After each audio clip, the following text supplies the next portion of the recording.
બાર ગામનું પાણી પીવું ને તો મને શરદી થઈ જાય. એ મારે તે ઈ તકલીફ છે. હું બીજા ગામનું પાણી પીવું ને તો મને ઉધરસ થઈ જાય. હું તે જ્યાં જાવ ને ત્યાં પાણીનું માટલું હારે લેતો જાવ. મને આપણા ગામનું પાણી ભાવે.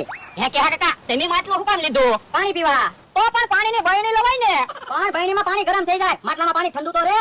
જો બોલો બધા આપણી જેવા જ માટલા લાવ્યા. એ હવે વાતું નથી કરવી. માટલા મૂકો ડિક્કીમાં ફરવા જાવી. ના રે ના, હું તો પાણીનો માટલું હારે જ રાખી હો. મારે ઘડીએ ઘડીએ પાણી પીવા જોવે. પણ પાણી મોટરમાં ઢોળાશે ને તો મોટર બગડશે. તમારે પાણી પીવું હોય ને તો મને કહેજો, હું મોટર ઊભી રાખીશ. એ હારું.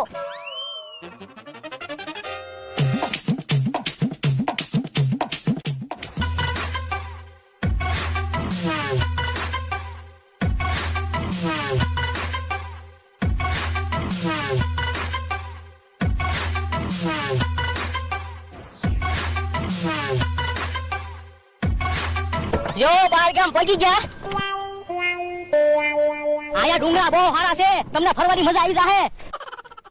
થોડીક વાર આયા ડુંગરામાં ફરવી પછી બીજા ગામ ફરવા જાવી. બીજા ગામ હું કામ ફરવા જાવું?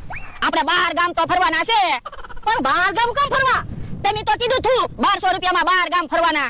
એ અમે એવું બોલ્યા જ નથી હો, 12 ગામ ફરવા લઈ જાવી. હવે બોલ્યા નતા પણ બોર્ડમાં તો લખેલું જ હતું ને. ઊભો રે. હું કે બકુલભાઈ એમ બોલ્યા હતા 12 ગામ ફરવા જવાનું છે. પણ બોર્ડમાં તો લખેલું હતું ને, તમે ભલે ન બોલ્યા હોય. અહીંયા બોર્ડમાં 12 ગામ લખેલું હતું. જો તો શું લખ્યું?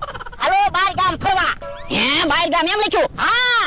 જો બોલો, મને તો એમ હતું 12 ગામ ફરવા જવાનું છે. તો અમે તો કપડા ને પાણીનું માટલું ને એક માટલું. ઓ બાપા સાનો માનો રેને બધા પાણીનું માટલું લાવ્યા છે. તો પણ તમે જો તો ખરા આવડા તો આપણને ક્ષેત્રે. હવે તો એમ કે 12 ગામ ફરવા લાવ્યા હતા. પણ તું હું કામ બળતરા કરે? હજી ક્યાં આપણે પૈસા આપ્યા? આ ઈ હાસુ. એ તમે બધા વાતો કરો, હું પાણી પી લઉં, મને તરસ લાગી. ઉભો રે, પાણી પીવા નો જાતો. હાલો બધા વાડીએ વ્યા જવી. એ હાલો હાલો.